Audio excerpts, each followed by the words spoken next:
అయితే నేను కంటిన్యూస్గా వేసుకున్నాను. Okay, right. ఎందుకు వచ్చింది ఈ గ్యాప్ అనేది? ఎక్కడ స్టార్ట్ అయింది, ఎందుకు వచ్చింది లావణ్య? చెప్పానండి, అందరికీ తెలిసిందే. మాల్వి మల్హోత్రా వాళ్ళు కలిసి ఎగ్జాక్ట్లీ అదేనా 100%. ఒక్క రీజన్ నేను సెప్టెంబర్ లో తన గురించి తెలిసింది అన్నారు. అంతవరకు మీతో బానే ఉన్నారా? తను బానే ఉన్నాడు. ఓకే, ఏం చెప్పారు రాజ్ తరుణ్ అడిగితే? తన రియాక్షన్ ఏంటి? ఏమీ లేదంటాడు, ఏమీ లేదంటాడు. ఇప్పుడు ఇక్కడ నుంచి నేను బయటకు వెళ్తున్నా అన్న మనిషి ఎక్కడికి వెళ్తున్నాడో కూడా నాకు తెలుసు, అబద్ధం చెప్తున్నాడు అని కూడా నాకు తెలుసు. సరే అయిపోతుందేమో, పోనీ ఎండ్ అయిపోతుందేమో, సరే సినిమా అయిపోయాక, షూటింగ్ అయిపోయాక ఇంకొక సినిమా వస్తే మేబీ మర్చిపోతాడేమో అన్నంత వరకు కూడా నేను ఉన్నాను, నాదేదో చూసుకుంటూ. బట్ నేనే పోవాలి అనుకోవడం తప్పు, అది యాక్సెప్ట్ చేయలేకపోయాను నేను. ఎందుకంటే నేను చాలా సాక్రిఫైసెస్ చేసుకున్నాను, నాది కూడా లేకుండా అతని బతుకు కూడా నేనే బతికేలాగా చేసుకొని. మోసమే అది, 100% మోసమే చేశాడు, నమ్మక ద్రోహమే చేశాడు. కట్టలేదు అని మీడియా ముందుకు వచ్చి చెప్తున్నాడు, చాలా తప్పది. మరి శిక్ష పడాలి, జైలుకి వెళ్ళాలి అతను. తనకు శిక్ష పడి జైలుకి వెళ్తే మీకు న్యాయం జరిగినట్టేనా? తను చెప్పిన అబద్ధాలకి నాకు ద్రోహం చేశాడు, నాతో ఉంటాను అని నమ్మించాడు. మరి అది నేను వేసిన సెక్షన్స్ కాదు, మన లానే వేసింది. మరి లా ప్రకారం వెళ్ళాలి అనుకున్నప్పుడు లా ప్రకారమే. మరి నేను డ్రగ్స్ తీసుకుంటున్నానని మరి నన్ను పంపించారు, అది లానే కదా. మరి ఇది యాక్చువల్లీ ఈ ఎంటైర్ ఎపిసోడ్ లో రాజ్ తరుణ్ మొన్న మీడియాకి ఇచ్చిన బైట్ లో ఒకరి పేరు ప్రముఖంగా వినిపిస్తోంది, మస్తాన్. అతను ఎవరు అసలు? ఇప్పుడు నేను అతని పైన చెప్తున్నప్పుడు అతను కూడా నా పైన నా ఫాల్స్ తీయడం అన్నది చేస్తుంటాడు. సో మస్తాన్ అనే అబ్బాయి నన్ను పెళ్లి చేసుకోకుండా మోసం చేశాడని నేను కేసు పెట్టలేదు, మాకు ఇష్యూస్ అవుతున్నాయి. దానిలో ఉన్న సెక్షన్స్ వేరు, దానిపైన నేను కేసు పెట్టాను, మేము ఫైట్ చేస్తున్నాం. ఏమని కేసు పెట్టారు మీరు? గుంటూరులో ఎందుకు కేసు పెట్టాల్సి వచ్చింది తన పైన? సో మైండ్ గేమ్స్ అన్నవి చాలా జరిగాయండి. మస్తాన్ వాళ్ళ ఇంటికి మేము వెళ్ళినప్పుడు పార్టీ జరుగుతున్నాం, పార్టీ అప్పుడు అంటే నేను ఈ రోజు వరకు ఇంకా చెప్పలేదు అది. సో డ్రెస్ మార్చుకుంటున్నప్పుడు మేము అక్కడ కెమెరా ఉండింది. సో అంటే ఎక్కువ ఏదో డ్రెస్ కూడా కాదు, జస్ట్ టీషర్ట్ మేము ఎలా మార్చుకుంటున్నాం, ఎందుకంటే నా డ్రెస్ పైన డ్రింక్ పడింది అనమాట. సో అలా తలుపు కూడా వేసుకోలేదు, జస్ట్ టీషర్టే కదా ఇట్లా వేసుకుంటున్న టైంలో మా చెల్లి ఒక అమ్మాయి అక్క కెమెరా ఉందక్క అంది. మేము హే కెమెరా దేర్ కదా అంటే ఈ సైడ్ ఇట్స్ నాట్ వర్కింగ్. అలాంటి ఒక టైంలోని ఇంకో ఫ్రెండ్ వాడు వచ్చి, వాడు సరదాగా అన్నాడో మరి ఏడిపించాడో మరి మైండ్ గేమో ఏమో తెలీదు, కెమెరా ఇక్కడ ఈ యాంగిల్ కాకుండా ఇప్పుడు కొంచెం ఇలా పెడితే బాగుంటుంది కదా, అలా ప్లేస్ అన్నవి జరిగాయి అనమాట. నిజమో కాదా తెలుసుకుందాము చూద్దాము అనుకున్న ఒక ప్రాసెస్లోని ఇదంతా నా భయం నాకుంటుంది, పనిచేస్తుందా లేదా అని, అతనికి ఉంటుంది. అలా ఒక దాంట్లోని కొట్టుకునేలాగా వచ్చి గొడవ పడితే ఆ గొడవ దానికి పెట్టిన కేసు. ఓకే, వాస్తవానికి స్టోరీ అయితే దాన్ని అతను తీసుకొచ్చి ఇప్పుడు ఏమీ లేకపోతే why will I even go for case? Okay, ఒకళ్ళు ఇష్టం అయితే why will I even go for case? రిలేషన్షిప్లో ఉంటే why will I go for case? ఇప్పుడు రాజు ఇక్కడ నన్ను వదిలేసాడని కేసు పెట్టాను నేను. ఓకే, అక్కడ అతను వదిలేసాడన్నా లేకపోతే అతను కావాలనో కాదు.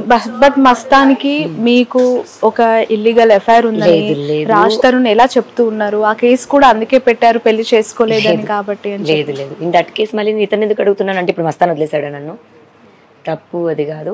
సో ఈవెన్చువల్లీ ఏమైందంటే 10 మెంబర్స్ ఉన్నప్పుడు మైండ్ గేమ్స్ అవి అన్నప్పుడు ఒకరొకరు అనమాట కట్ డౌన్ అవుతూ వచ్చారు. అలా 10లో 9, 8, 7, 6 వచ్చినప్పుడు నేను మస్తాన్ మాత్రమే ఉన్నాను. డైరెక్ట్గా అసలు ఏం జరిగిందని తన వర్షన్ తను, నా వర్షన్ నేను, మొత్తం క్లియర్గా మేము మాట్లాడుకున్నప్పుడు ఎవరేంటి ఎంత మేము నష్టపోయామన్నది మాకు అర్థమైంది. So we decided to take the cases back, but will do it అని అనుకుంటున్న ఒక టైంలోని డ్రగ్ కేసు అన్నది జరిగింది. ఓకే, అప్పుడు ఎందుకు నా పేరుంది అన్న దాంట్లోని మన కాల్స్ ఉన్నాయి మస్తాన్ ఉన్న దాంట్లో. సో మస్తాన్కి ఆ యూనిత్ రెడ్డికి జస్ట్ కాల్ ఉండడం వల్ల మాత్రమే ఆ డ్రగ్ కేసులో నా పేరు ఉందండి. నేను కొనలేదు, నేను అమ్మలేదు. ఓకే, ఒక అంటే ఫెయిర్ క్వశ్చన్, ఆన్సర్ కూడా ఫెయిర్గా చెప్పండి లావణ్య. నిజంగానే డ్రగ్ అలవాటు ఉందా మీకు? ఏవండి, ఇప్పుడు నేను గోవాలో డీజేయింగ్కి వెళ్ళాను, నాకు అక్కడ ఇప్పుడు పార్టీ ఫ్రెండ్స్ అన్నది ఖచ్చితంగా ఉంటుంది. బట్ నేను మానేసి మళ్ళీ వచ్చింది కూడా 2021లో వచ్చాను, ఇప్పుడు 24. మళ్ళీ నేను గోవా వెళ్ళాలి ఇప్పుడు 2 years నేను గోవా వెళ్ళాలి. నేను వెళ్ళినప్పుడు, నేను చేయనప్పుడు, ఆ ఫ్రెండ్సే ఉండనప్పుడు నేను ఎలా చేస్తాను? అండ్ ఇప్పుడు నేను ఈ కోపంలో రాజ్ తరుణ్ చేస్తాడు, రాజ్ తరుణ్కి అలవాటు ఉందని నేను చెప్పచ్చు, నేను అలా చెప్పను, నింద కూడా వేయను. అబ్బాయికి అలవాటు లేదు, అలా చేసే ఫ్రెండ్స్ నాకు లేరు, నా ప్రపంచంలో వాళ్ళు ఎవరు లేరు. అది నిజం.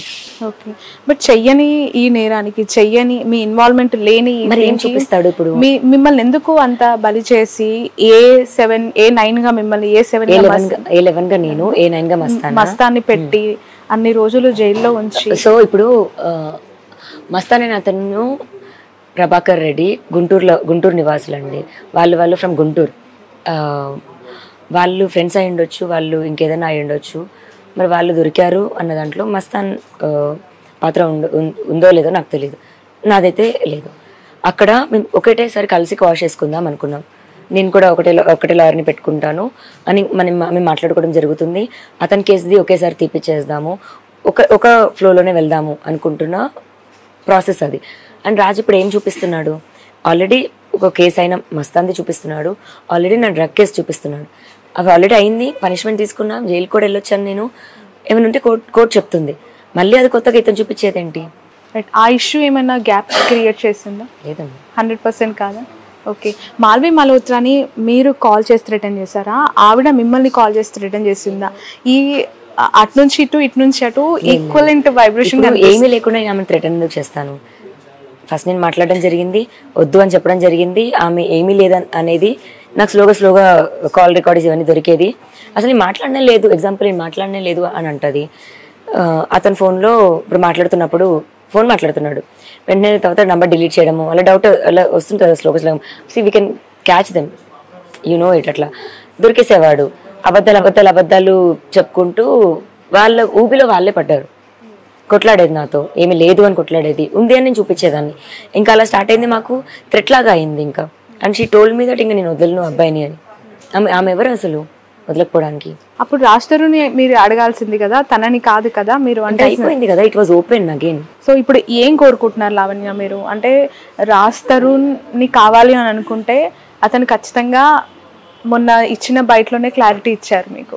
తను ఏం మాట్లాడుతున్నారు, ఎంత ఇక్కడ దాకానే వెళ్తాను ఇది అని. ఇప్పుడు ఓకే సరే, మస్తాన్ అని అఫేర్ అని చూపిస్తున్నాడు. ఒక అబ్బాయితో అఫేర్ పెట్టుకుంటే అంటే ఇప్పుడు ఈక్వల్ దాంట్లోని అబ్బాయికి ఈక్వల్ రైట్స్ అని అంటారు. ఏదో ఇప్పుడు అబ్బాయి తప్పు చేస్తే అమ్మాయి చేయొద్దని కాదు. సరే, నా తప్పని చూపిస్తున్నాడు, అదే తప్పు మరి అతను చాలాసార్లు చేశాడు కదా. లేదా ఇప్పుడు యాక్సిడెంట్ అనో లేకపోతే ఇంకేదో అంటే రీజన్ చూపిస్తావు వదిలేయడానికి నువ్వు అన్నది ఒకటే. ఏదున్నా సరే ఉన్నాను నేను, ఇన్ని సంవత్సరాలు ఉన్నాను, 1 సంవత్సరం 2 సంవత్సరాలు కాదు. అండ్ డబ్బులు ఇవ్వలేదని చేస్తుంది, డబ్బుల కోసం చేస్తుంది అని అంటే నేను అసలు ఏది కొనుక్కోలేదు నాకంటూ. నేను ఇప్పుడు ఎలా ఉన్నానో అంతే.